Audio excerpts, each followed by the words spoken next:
Қайырлы күн, құрметті көрермендерім, сіздермен Жазира. Бүгін өте оңай, дәмді печенье пісіреміз.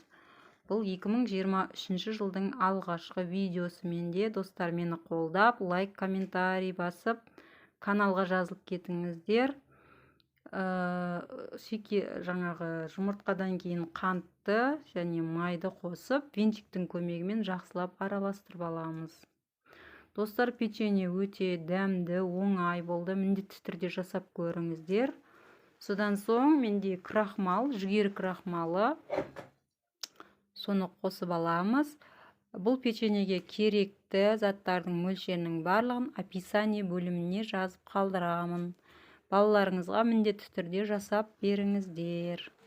Мінекей крахмал араласты. Енді бізде ең соңында ұн қалды. Ұнды бөліп осындай лопатканың көмегімен араластырып аламыз алғашында. Із жағында қолменен жақсылап жұмсақ қамыр илейміз. Достар, видео ұнаса, пайдалы болса, мені қолдап, каналға жазылып, лайк басып кетулеріңізді сұраймын. Ол сіздерге бір сәт, маған үлкен шабыт сыйлайды. Мінекей, енді оның соңғы бөлімін қосып, осындай жұмсақ қамыр илейміз. Қолға сәл-сәл жабысады, бірақ тез түсіп қалады. Печеньені илегеннен кейін бірден формаларға бөліп пісіре беруге болады. Яғни тұндырып қоюдың ондай керегі жоқ.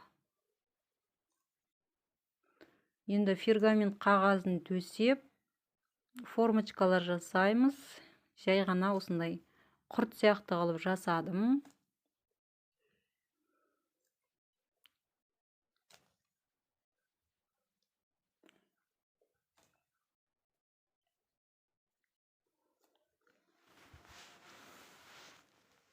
Мінекей, жаңағы илеген қамырдан осындай бір тапа печенье шықты. Енді менде осындай форма бар.